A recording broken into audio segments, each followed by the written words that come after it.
Mercy,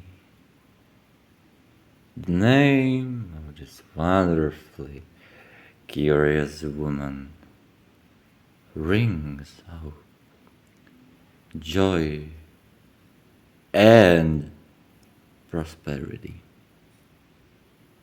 The woman who would joyfully watch the colored skies wash over her side and immerse her within the depths of her never-ending imagination and will to ponder.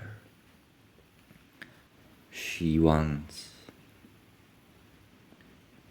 Mercy was never a blank backstabber, nor some foolish, arrogant slack, but a beautiful 22-year-old woman who works like they all do, feels like they all do, but thinks.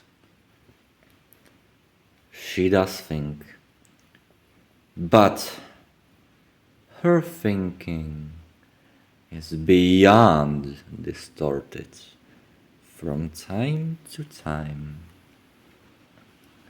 A second comes and a second goes, but in that short-lived fraction of merciless time is a forever of horror. Mercy was always different, always. She was a thinker. They all said it, paranoid voices, whenever her words connected them to her screeching train of thought, a train that wants. It wants her. It needs her. It consumes her. She knows disorder. Mercy is her, and her is mercy. Mercy once came after her uncannily soft and warm home. It was different. She was wishing of only one little thing. Every step she took, movement by movement, atom by atom, clashing, she pled sane, to control a horror of that distorted mind of hers. She opens a door. Warm she feels, as if the ghost of her comfortable house was training her conscience to give in and be seated in her old sofa. And so she did. I am not insane. I want to scream my lungs out until they disconnect themselves and come out. Mercy wants to be happy. Mercy wants peace. Leave me, leave me, leave me. Does she mumble in those agonizing screams of hers to be rid of this everlasting disease? Her thought, connected to her body, fires into senseless movement, but to no avail.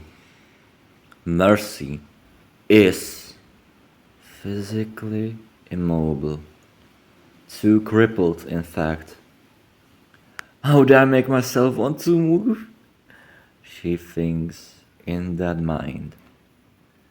Hours go by like ravens flying through the skies of storm, and she still suffers.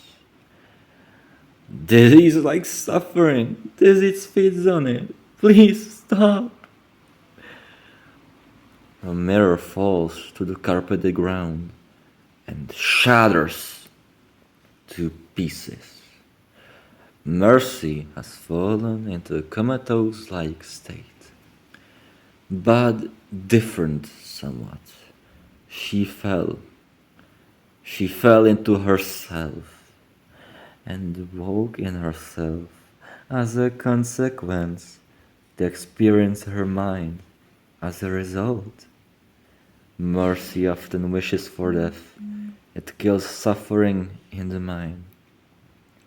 Mercy stands in her mind, and all she sees is a path mirroring bleak reflection of her sickened self in a sea of eternal nothing. I want death to see, and me to see death.